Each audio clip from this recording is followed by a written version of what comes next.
Live streaming and on-demand destination for influential voices and enlightened audiences. We offer trending, grassroots, and purpose-driven content across a diverse range of interests. E360 TV is more than just watching programs.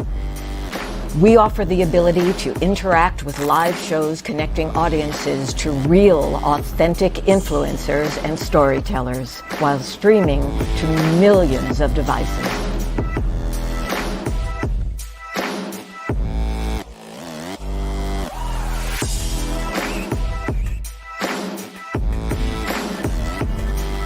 Real experiences. Raw conversation. One destination for it all. E360 TV.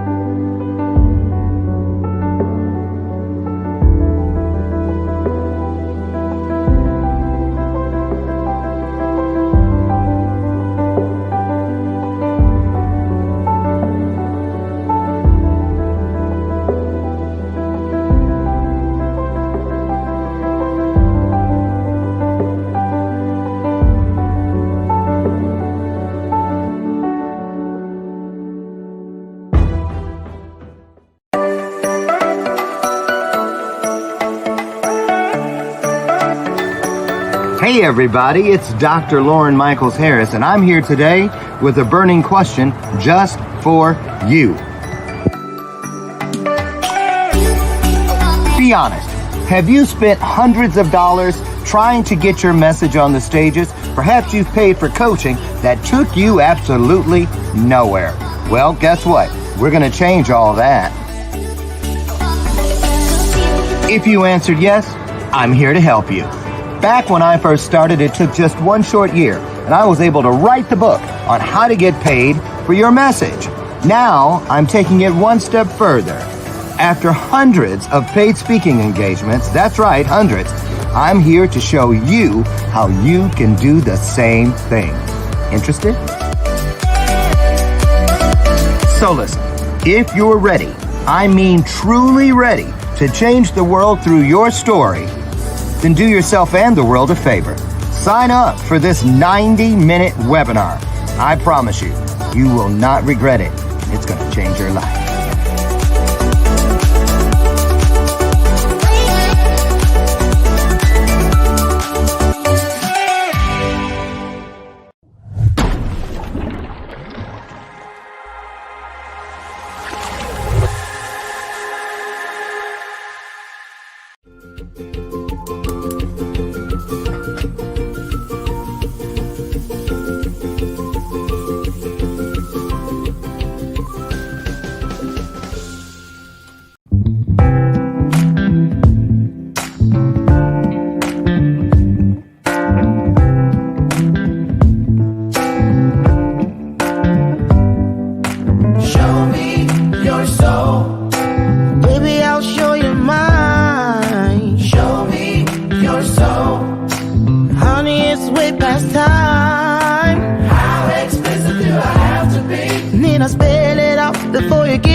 morning, good morning, good morning, good morning, good morning, good morning, good morning.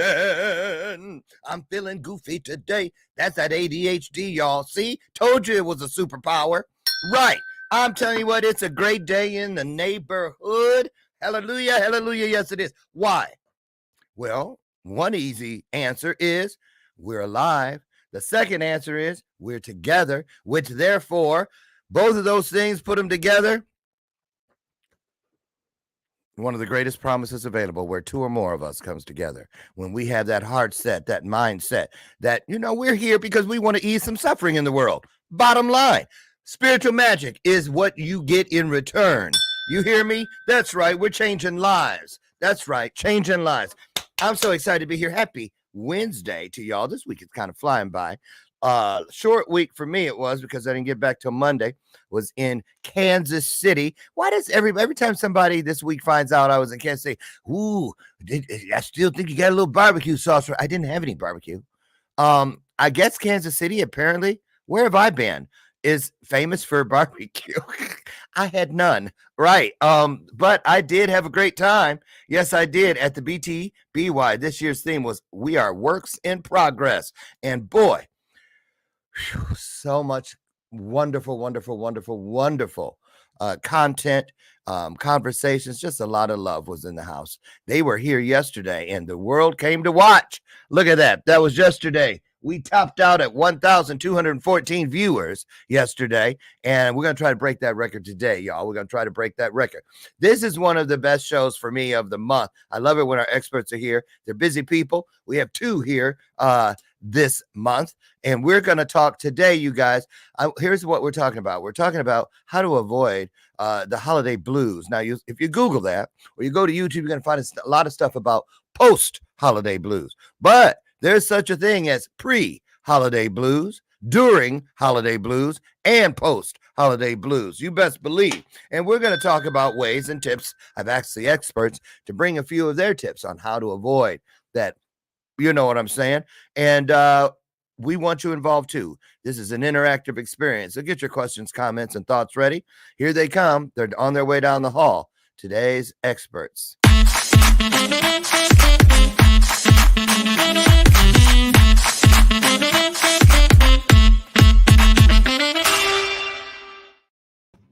Morning. Hi, Andrea Harrison, Miss Shine. How are you? I'm great. How are you? You look great. You look even better than last month. Oh, well, thank you very much. You been to Brazil? Fine. Did you go to Brazil and get a little something done? Why you look so young and vibrant? I'm kidding. Maybe it's because I cut my hair, but I think when I was here last, my hair was already cut. Oh, no, you look great. Where's the bell? Here we go. You're right. And Oracle, you too. I'm not missing that robe. It looks great on you. How are you, Dominique, the Oracle of Apollo? Hello. I am doing fantastic. I would have rang a bell too for that statement for her had I had one. She looks great. So, the reason I know some people are like, Dr. Loren, isn't it a little early to be talking about the holidays? No. You know why? Is it too early for the grocery store? They put Halloween out 2 days after the 4th of July, and then they're already Christmas starting to put, I'm saying. So, and the reason I thought we could talk about holiday blues in general is because I was in Ace Hardware around this time last year, and I'll never forget, they were putting up the stuff, and I asked one of the high school kids who was helping me, I was like, are you excited that it's, he goes, no. He goes, we hate it. When the moment they start putting Christmas stuff up, people's demeanors go, he goes, they become rude. They are short-tempered. He goes, I said, really? And we talked for a while. I said, I found it very interesting. So what about you guys? Do you see what happens in your own space? We'll start with you, Andrea. When you start seeing the swap out in the grocery stores, and because if nothing else, we say to ourselves, already? Come on now, give me a break. But talk about it. What goes through your mind when you see them prepping us for all that spending? Well, I'm going to tell you, let me start with what goes on in my house. There you go. Christmas never leaves. Oh, no, you're not one of those people that leaves your tree up all year. No, we don't leave the tree up all year. But it does stay around for a little while. But both my husband and my daughter absolutely love Christmas, and they listen to Christmas carols throughout the year. It drives me bananas. But it's what I look at it as it's joy. It's joy. They're bringing joy to the home. Yeah. So sometimes I'll just go in my office and listen to some R&B or something. But I know that's right. Oh my goodness. Well, I gotta admit, as soon as Sirius XM has it on Holiday Soul, I'm locked in. I don't care. I'm locked in because seriously. What about you, Dominique? Now you're of Spanish descent, right? That's right. Feliz Navidad. So Na, na, na, na, na. if you didn't know before that lets you know. Okay. What's it like in your world leading into the holidays? When's it officially kick off for you? Oh man, usually like right after Thanksgiving. But as a medium and witchy people, well, I'm not witchy people, but I'm just gonna say for the general populace, people who are spiritual, I'm already in my bag. I love the fall. I love the Halloween. I already had my pumpkin spice. Halloween is my favorite time of the year. All this energy is everywhere. My intuition's like extra. So I really look forward to it. But there's something I wanted to point out that you said. Yeah. You said about how people get in a bad mood already when they start to see the things in the store.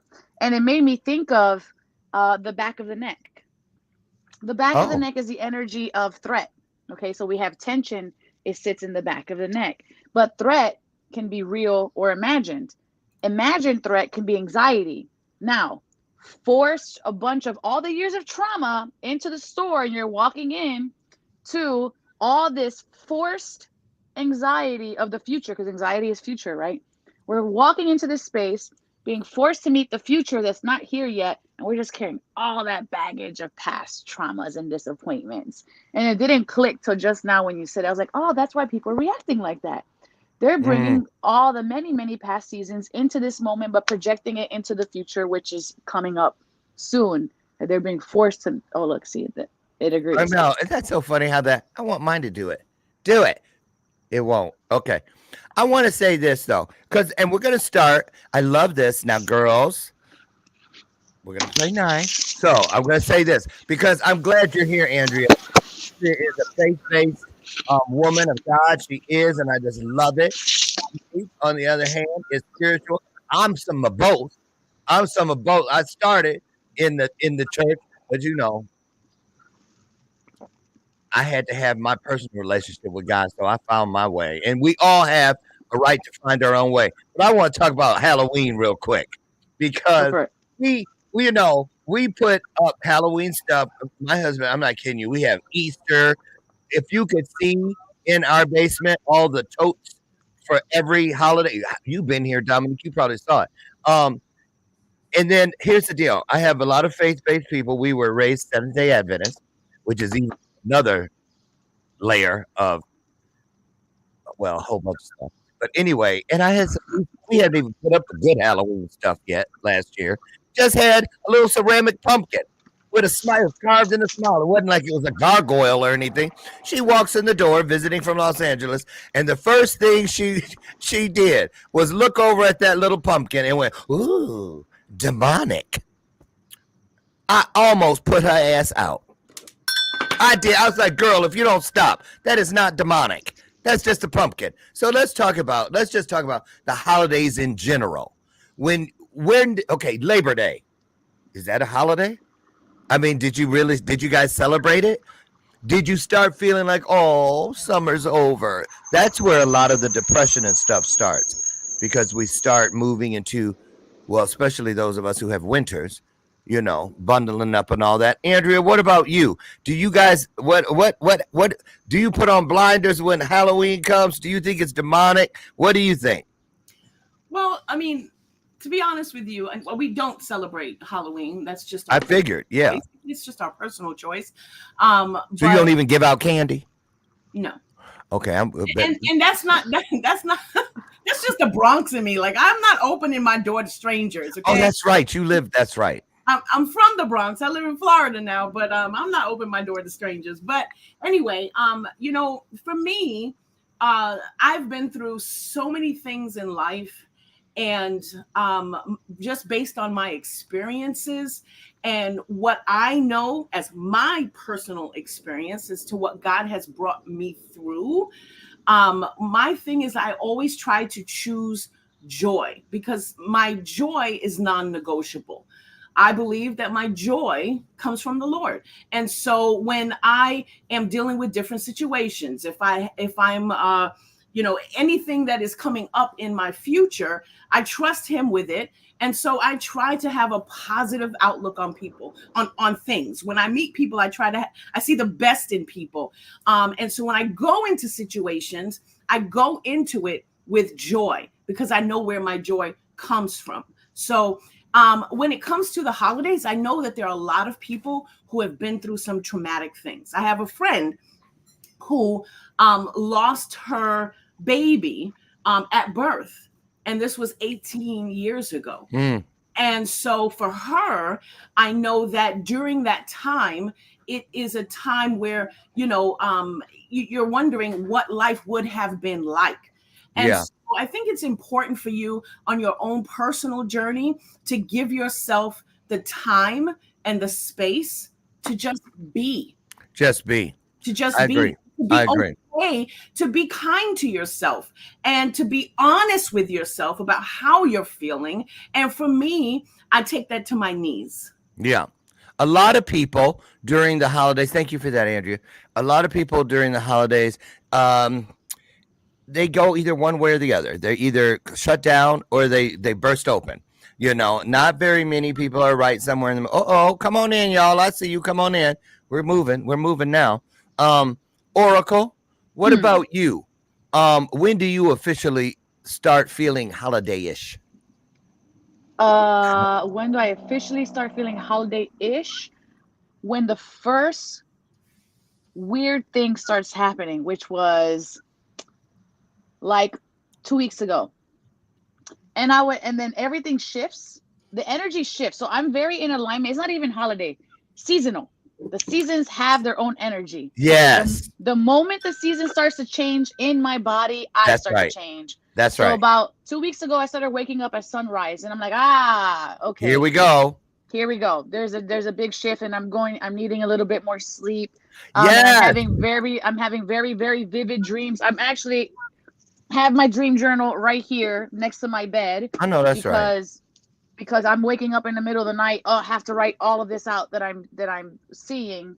So for me, when the new cycle opens is when I'm like, okay, we're stepping into the next season. Yes. And that encompasses the holiday for me, energetically speaking. I love that approach. It's really not the holidays because the seasons were there long before holidays. Yeah. And it really is. The time changes, because I have had the hardest time in the last couple of weeks. It's like 90 degrees during the day, and it's this morning it was 51 degrees. 49, 51 degrees outside here in Chicago. So it's like back and forth. You see the geese leaving and all this stuff. So I wanted to, where's that comment we had from Jan, Purpose-Filled Code? What is that? Purpose-Filled what? Cade. What is that? Is that a last name? Her last name, Cade. Girl, okay. Jan, sorry about that. Okay, now we know Jan, Purpose-Filled Cade. She says, I've never cared much for holidays because I lost my parents and grandmother early in life, and I've learned to have balance. And now, and the reason I pulled that one up specifically, because there's a lot of comments, was because I have a little clip, and this really speaks to what Jan was just saying. And a lot of people have triggers. So here's a little 2-minute thing, you guys. Oh, that's not it. A 2-minute thing. As soon as I find it, I need some staff.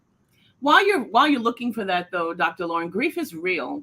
It's a real thing, you know. Yeah, it's a real thing. Just this past Christmas, right, a couple of days before Christmas, Gordon lost his niece. Gordon, my husband. Oh, okay. I thought you were talking about Gordon Ramsay. I was like, for real? How you know that? Go ahead. No, lost his niece, and it was just a few days before Christmas, and you know that is it's traumatic. It is traumatic. definitely traumatic. Yeah, absolutely. So it's real. And like I said, you should be honest with yourself about how you're feeling and be okay to not have to be on, you know? Exactly. Exactly. And this little clip, what I love about it is that they do speak. Just listen to all the little different lanes that can trigger people to go because of their situations. Let's Sure. take a look. Well, many of us are excited and filled with joy this time of year. For others, like we just mentioned, the holidays, it can bring anxiety and even that sadness. Theo Hayes spoke with shoppers and a doctor and has more on how to handle the holiday blues.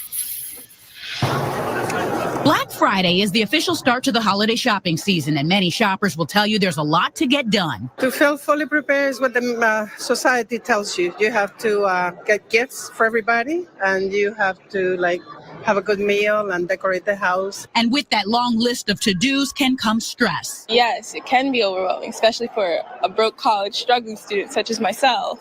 I'm struggling, so I gotta prep over prep. Summertime is my prep season. The holidays are synonymous with family, and whether it's getting along at the dinner table or missing those who've passed on, for many, it can also bring on bouts of depression. I lost my wife about 10 years ago, and I think about her all the time. And when around this time, we used to have great times together and everything, and that's why I feel depressed. Dr. Elias Shaya is the Regional Medical Director for Behavioral Health at MedStar North and says sadness, anxiety, and stress this time of year are common. The holiday is supposed to be a time of joy, a time of pleasure, a time of togetherness. There's your word. And for some of us, Joy.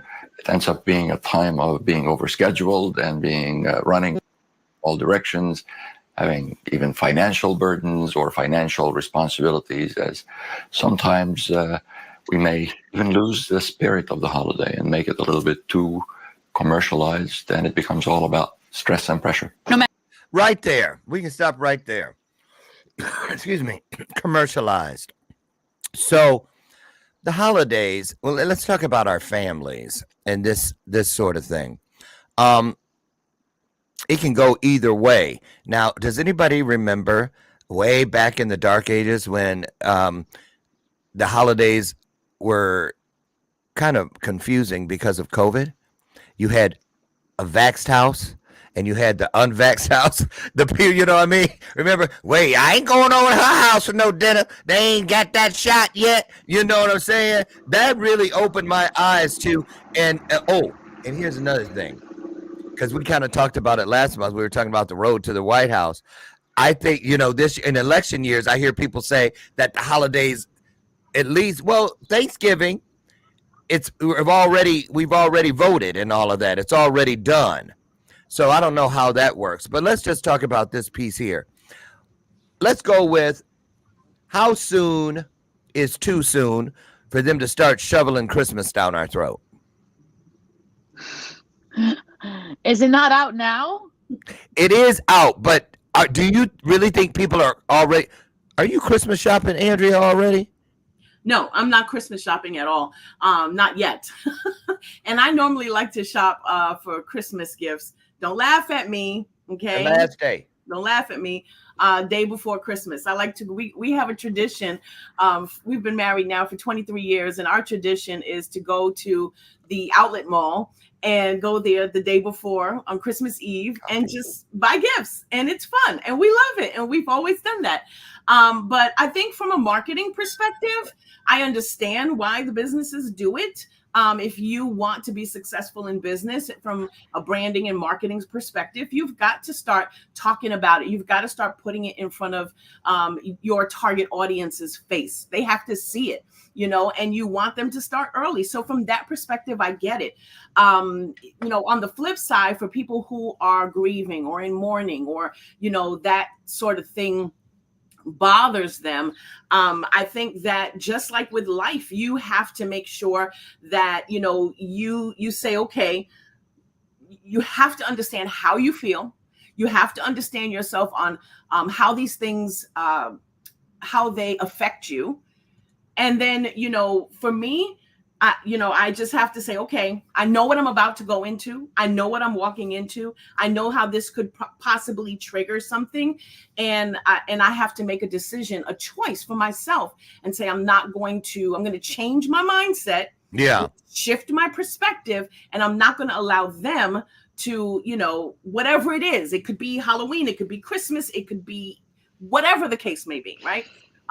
For me personally, I think, and for many people, going into any situation, we need to shift our mindset and shift our perspective on things, and not allow it to affect us, or to get us down, so to speak. Yeah, it does. It does. And I think a lot of it, what happens with people during the holidays, a lot of it is based in their traditions, what they feel obligated to do, and this and the other, because everybody's families are so different.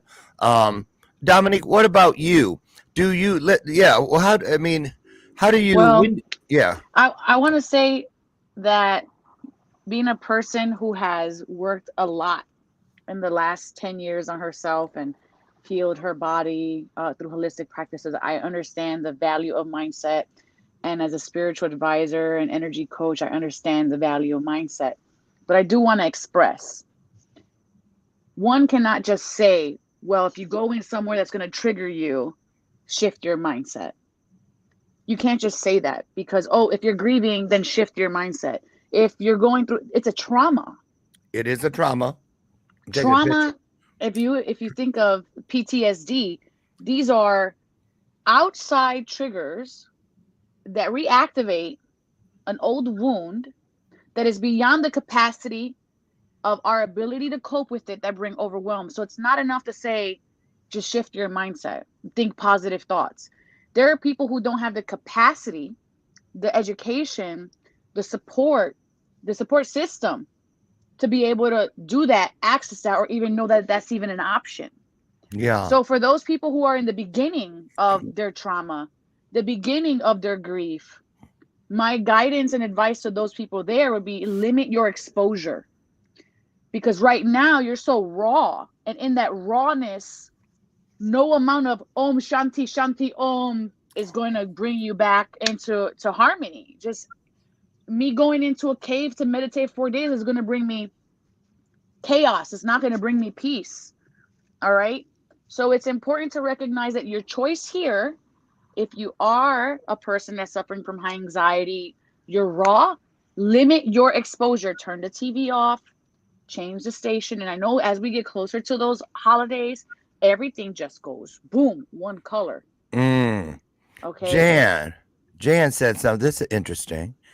Jan said, struggling with infertility made me hate the Christmas season. And I get it, because you see all these little children and this and the other. And then she said, pulls that bandage off every year. Okay. Renee said, wow, eliminate your exposure. That was powerful. So let's go here. What about this? This is a thing about the holidays that gets me every year. Soon as I see the bell ringer outside of the jewel store, the Salvation Army, the red bucket people, because it makes me wonder, what is it that opens that door? All of a sudden we see the needy. We're giving coats in the box throughout the coat drive. We're putting money in the kettle, but people are cold or unclothed all year round. There are people that are hungry all year round. And I just wish that the spirit of the season could be stretched across all the seasons. That's what I have always just been miffed by. Why is it so easy for people to care when it's the Christmas season, and then it can just turn it right off when January comes? Like, well, ain't nobody hungry now. It's January. All stomachs. Because it's in their face. You know, they see it and it's in their face. But, you know, going back to what we were saying a little bit earlier, I agree with, what is your first name? Dominique, but everybody calls me Oracle. That's fine. So Dominique, I understand what you were saying earlier, and I totally understand what you said about eliminating your exposure. And that's what I mean. That's a choice, right? That's exactly what I mean. I was speaking from my experience of what I do and how I deal with it, but it is triggering. Like I mentioned, my friend, You know, it is triggering. But it's definitely a choice that you have to make. If you know that if you walk into Macy's and you're going to see the big Christmas tree and that is triggering for you because you do deal with anxiety around that time, limit your exposure. I agree with you on that. But for me personally, you know, I love what Farrah says, do what works for you and respect other people's choices of how they celebrate. She says she knows ladies who travel. Sometimes people travel to different places where they're not celebrating it, right? She says, I say release yourself of the pressure of what you think the holidays should be. And she says she now uses holidays to serve those less fortunate. It feels better for her. And so one of the things I was going to bring up today is volunteering. And so Dr. Loren, to your point, sometimes when you shift your mindset or shift your perspective, you know, and do something that is going to help, like serving. For me personally, serving and helping other people, I agree, is going to shift my mindset off of what I'm going through, what I'm thinking. Not that I'm like oblivious, you know, or that I'm like, oh, I'm just happy, joy. No, I spread shine, but I'm not stupid. You know what I mean? yeah. And so when it comes to shifting your perspective and doing something like serving other people, as Farrah mentioned, as Dr. Loren just mentioned, that's what I mean. And I agree with you when you say, what is the term you use? Eliminate, or you didn't say eliminate, like decrease your exposure to Right. it. Yeah. Right. And I agree too. And I'm going to say, let's go to the service piece. I love that because that's one of the things that I love to do. My husband and I love to do during the holidays is to go and, like, for instance, take stuff to kids that are in the hospital. You know what I mean? Or take some stuff down and just hang out with people because I remember when I was homeless on Christmas. Seriously. And I was hanging out with some other homeless people and our Christmas dinner. I mean, we gathered around like we were family because at that time we were. And it was one of my best Christmases ever. And guess what we had for Christmas dinner? Condiments. That's all we had. Seriously, packets of mayonnaise, relish, ketchup, and mustard, and we literally put it on paper plates. I'll be honest, we were laughing because we were like, well, which one is the meat? It was the relish because it was the only one you could chew. So, but that was your community, right? It was, and that was what was so important. It was wonderful. Because there was no pressure. It was no, will they like my gift? Oh, I didn't get what I wanted. It was, I'll never forget it. How it seemed I was in a place that was the lowest part of my life, that I had nothing, not even a roof over my head, but it was the most fulfilling Christmas celebration I've ever had in 62 years. I promise you that's the truth. I would have never in a million years been able to know that that was possible had I not lived it. So let's go to the other side now. Well, first of all, let me ask, how many of you, in this, I'm talking to all of you out there too, how important do you think it is to set a budget for the holidays? That means travel, gifts, expenditures, because you give stuff to neighbors and this and the other. A lot of people, when it comes to January, now they plummet because they've overspent. Credit card bills are coming in. It's a horrible way to start the new year. So let's go to that question. Do you or do you not set a budget, or do you even spend on holidays? I know people who make it, they don't spend a penny because they don't believe in the commercial side of it. Dominique, why don't you start on this one? Well, I'm predominantly Buddhist, so no, I don't have a Christmas budget. What I do, however, is I tend to have an experience for my family. An example would be 2 weeks ago, I went to a birthday party celebration that was a 50-year-old birthday celebration of the person who owns the wellness center that I do my sessions at. And so what I brought over to his house, everybody had these boxes just stacked up. He has a big community of people. And I brought my bag and I brought gas. And what I brought over his house was my drum, my flute, some hape that is a ceremonial tobacco, and gas to burn fire. So after all his guests cleared, I ceremoniously had a hape ceremony with him, and he ingested the tobacco to bring in what is coming into his new year. And then I fire danced for him, and his wife and his kids. And then the kids got to play with fire, and then the lingering guests also got to play with fire. And so it was a ceremony, and it was an experience, and it was the highlight of his birthday.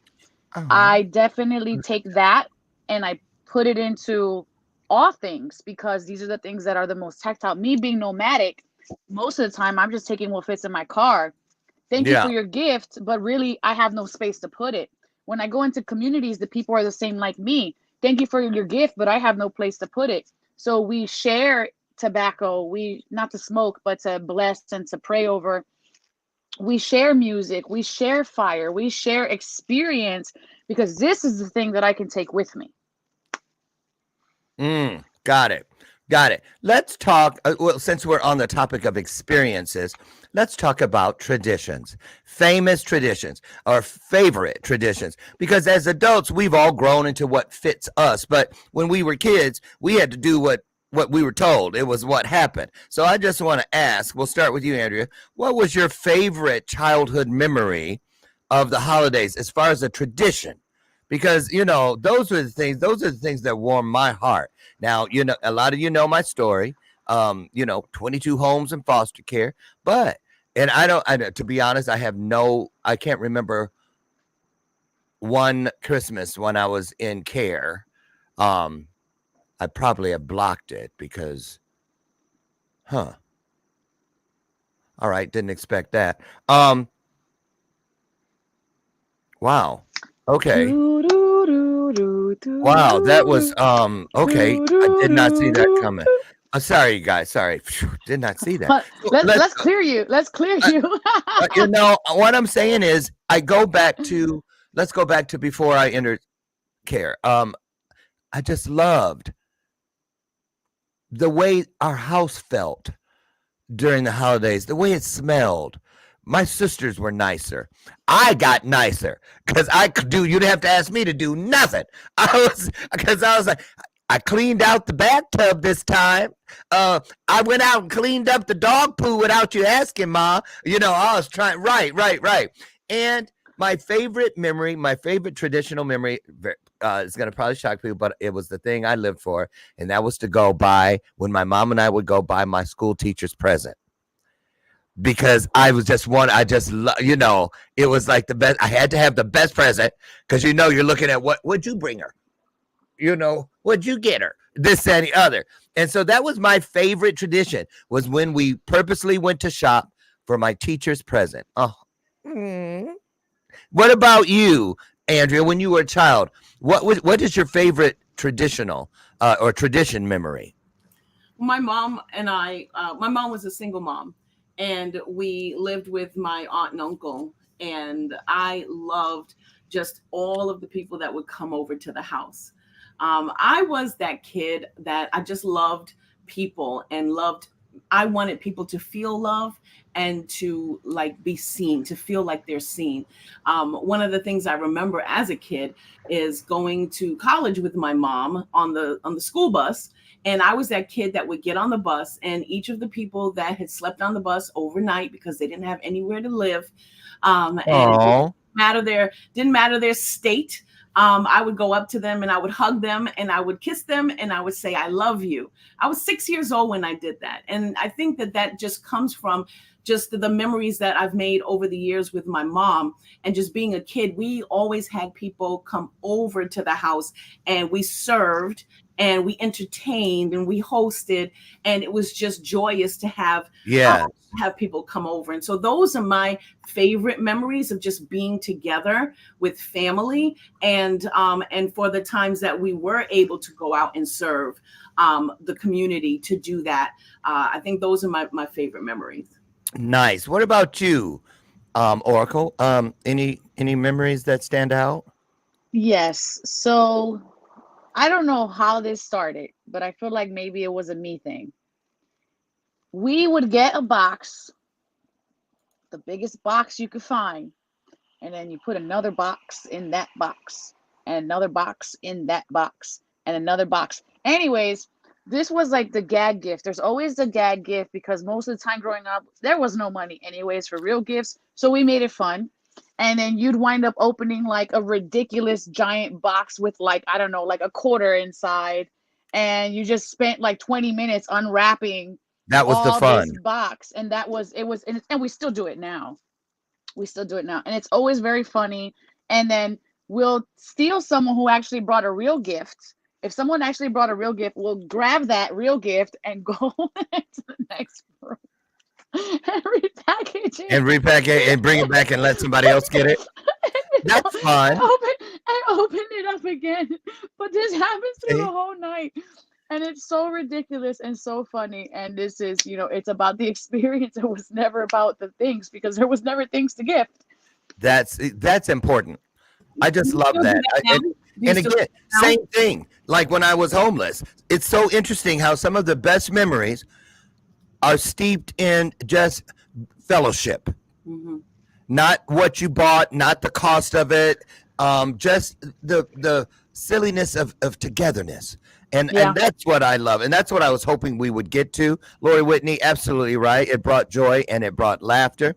Now, I want to go to, let's go. Oh, and wait a minute. Farrah, you asked a question.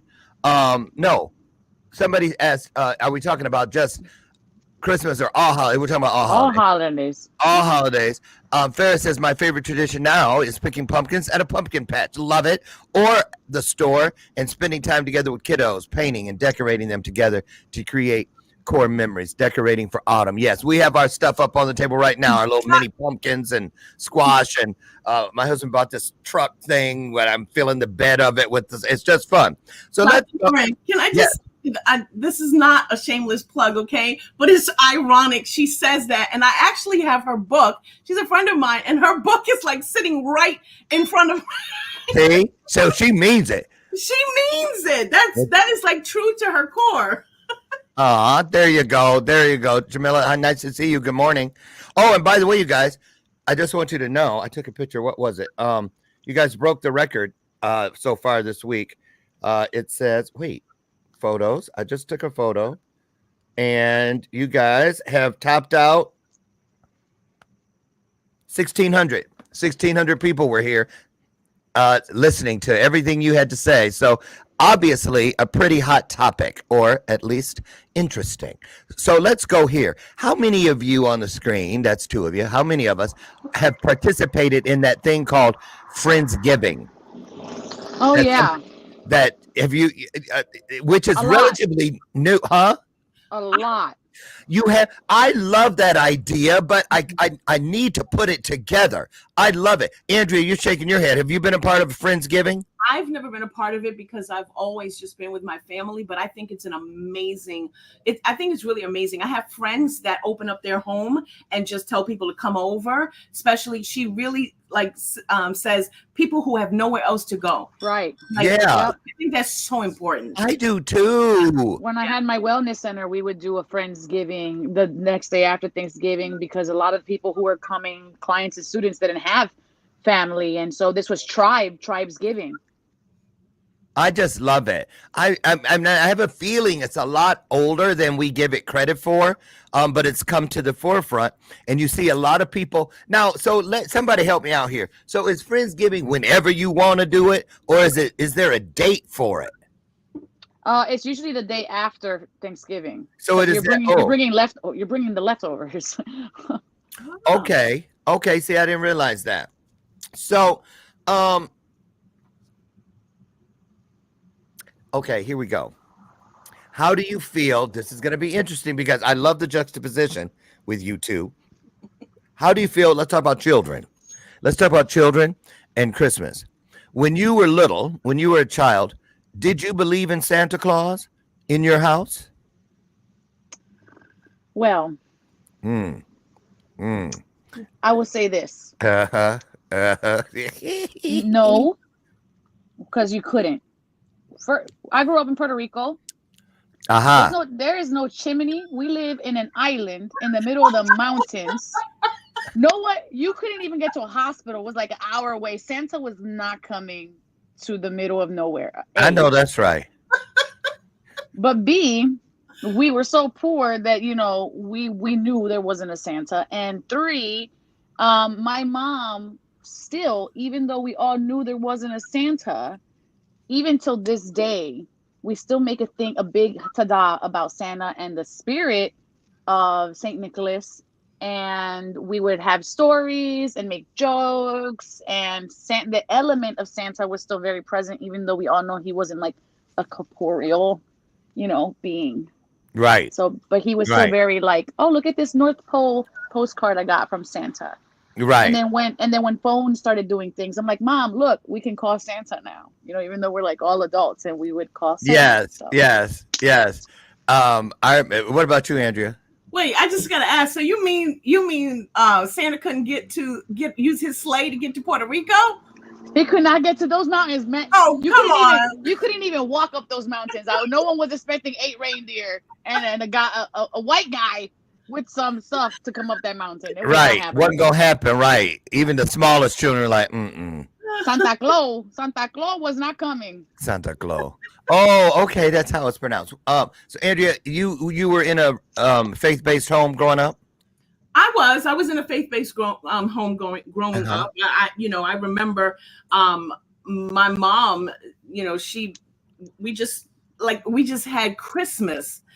There was no, I don't remember. I knew about Santa Claus, but I didn't think he was real because even when you were tiny little, like kindergarten, first grade, I like the idea of it, but it didn't make sense to me because the stories of him, this I hate to say it, but this fat dude coming down the chimney, like I knew he couldn't fit down the chimney, so it's like all these things that I was just like, that doesn't make sense to me. But as when I got married, and my husband and I, we talked about it on what we were going to do with our daughter. And personally, like I say, I'm speaking from my experience. I worked really hard. We both worked really hard to provide her gifts, and I didn't want to give the credit to anybody else. But at the same time, I didn't feel right. I felt like it was lying to her. I felt like it was lying to her. So like, even with the tooth fairy, I wouldn't say tooth fairy. I said tooth angel, but I would always be clear that mommy and daddy provided for you. So I just didn't feel comfortable with I didn't feel comfortable with it because I felt like I was lying to her. Yeah. And she was fine with it. But for me, like I said, it just didn't make sense for me. I remember that. It's interesting. You see me, I don't know, some of you may have seen me jump when the tooth fairy came out of Andrea's mouth, because that was actually, I didn't have a problem. I remember I was 6, and I remember it was a 4th grader on the bus that told me there was no Santa Claus. And I was like, you're a liar. I'm going to go ask my mom. You're a liar, right? And so I go in the house and I said, hey, Tracy Garner said there's no, because he lived right across the street. Tracy Garner said there's no Santa Claus. And my mom couldn't lie like you. So she said, sit down. And I was in my mind, oh, shit. Right. So I sat down and she explained it and I was good with it. I said, so, but I still get the presents, right? And she was like, oh, of course. It's just coming from me and family members. I said, okay, fine. So I started to leave, but then it dawned on me. Wait a minute. And I turned around and said, so Santa Claus isn't real, but the tooth fairy? Because that was my girl. I wrote letters. She would drop off extra quarters, and I didn't have enough room. They were too many. Take these. Go buy yourself some toys. And I would invite her to lunch probably 30, 40 times. I invite her, and she'd leave me a note. Oh, I'm so sorry I couldn't make lunch. And I was like, you mean to tell me the tooth fairy? Now, that's where I drew the line. I was pissed. Right. But what I will say about that and those things is, I love that your mother was honest with you, though. I love that. Yes, she was. That's what we told our daughter as well. We said, listen, this is what we believe, but you have to respect what other people believe. And there are kids out there that this is what they believe. So don't go, raining on anybody's parade, So we were very honest with her because we knew what type of child she was. She was like her mother. Like, Yeah. So let's talk about this, though. What about when you have children that you have told the truth to, and then they have conflict because they tell other little kids, there there ain't no Santa Claus. Because them could be fighting words. They are fighting words. What I'm saying? What you say? Say something else about Santa Claus. I want to hear you say it. Stay there. Listen, I'm serious. Any information you give a kid, and even with the pretense of, don't share this because everyone's not privy to the same access you have, it just is what it is. And you know what? At some point, they were going to find out anyway. So it might as well be from a peer than, at like 14 or 15, and they're still carrying this around. Right. So who wants to, let's go here. We got about 4 minutes before we need to close out. So what do the holidays really mean to each of you? And what is your hope for this world? Because let's just bring it on down to what it's really about. I would hope that the holidays would bring some joy, some hope, a little more sharing of the things that matter, things that people can feel. See, I don't think holidays are bad, but I don't think they should be all about things you can merely touch.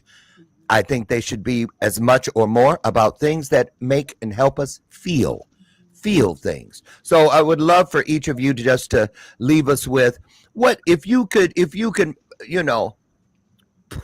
bless the world with a new perspective or a better and a deeper respect for, what you feel the holiday season should mean. What would that look like and why? Andrea? I think that I would love for people to really have respect for each other, and respect comes from love. I feel like we can agree to disagree, and you don't have to cancel each other and delete each other and block each other because you have differences. That we should be able to live in a world where we can all exist, and love be the center of that, spreading joy, just by you being who you are, and sharing that there's hope, and for our situations, for our hardships, for our circumstances. And so I think that, what I would love to see is just more love. And so this is why I do agree. what I do every morning when I shine. Yeah, I agree. More love, more love, more togetherness, the things that make us the essence of the holidays, I guess you could call it. Oracle? I would say that become a time bender. Slow down. Be more present. Flip the phone down. Put it in a basket. Put everybody's phone in a basket. And really appreciate that little special moment in time that you might not ever experience ever again, with those same people in that same room, right. with the echoes of that same laughter at that age, with that health. Slow down. You're missing so much by looking down at a screen that it might not even feel real just to be present with all those people you love in that room. That's right. Perfect. Listen, as we get out here, thank you, experts. Andrea Harrison, thank you so much. And we're going to give you a chance to tell people where they can catch you and your show, which I think is right after this one. And same thing with you, Oracle. Andrea, where can people catch up with you? Shine with Andrea on TikTok, Shine with Andrea on YouTube, and Shine with Andrea right here on Facebook. You can go to shinewithandrea.com. There you go. Shine with Andrea. Just type that in. It'll take you everywhere, right? We shine together. There you go. Thank you so much. Hope to see you again next month. And upstairs, Oracle of Apollo, where can they follow you? At the Oracle of Apollo on TikTok, Facebook, Instagram, or oracleofapollo.com. oracleofapollo.com. We're going to drop both of those links into your comment section immediately at the conclusion of today's broadcast. So there you go. As we get out of here, my final Jerry Springer moment for you is this. The reason I brought this conversation to the forefront today was in hopes that you would consider whatever the holiday spirit is for you, make every day a holiday. You know, share love and joy every day, every place you go. You see what I'm saying? Not just a certain day or week or, section of the year. What about every day? Just think about that, right? Take that with you. Get out today and find a little piece of your highest self. Find that one E and that one R. Take bright to brighter, great to greater, strong to stronger, bold to bolder, and my personal favorite, kind to kinder. Listen, I'll see you tomorrow, God willing, everybody, right over there on the front porch where together we can have another illuminated conversation. Now, get out of here. Don't let my screen door slam on the way out. And remember, I always tell you, and I mean it, Dr. Loren loves you. And there's not a damn thing you can do about it. See you tomorrow, you guys. Get out there and change a life. Ease some suffering. Bye, everybody. Thank you, Andrea. Thank you, Oracle. Love you all. Bye, everybody.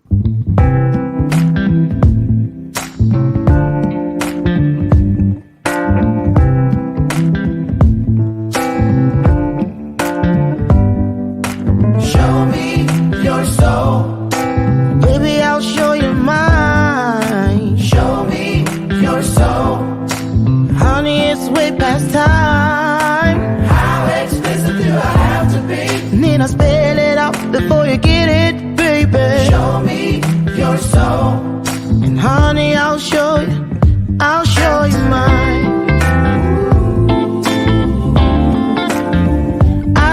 you mine.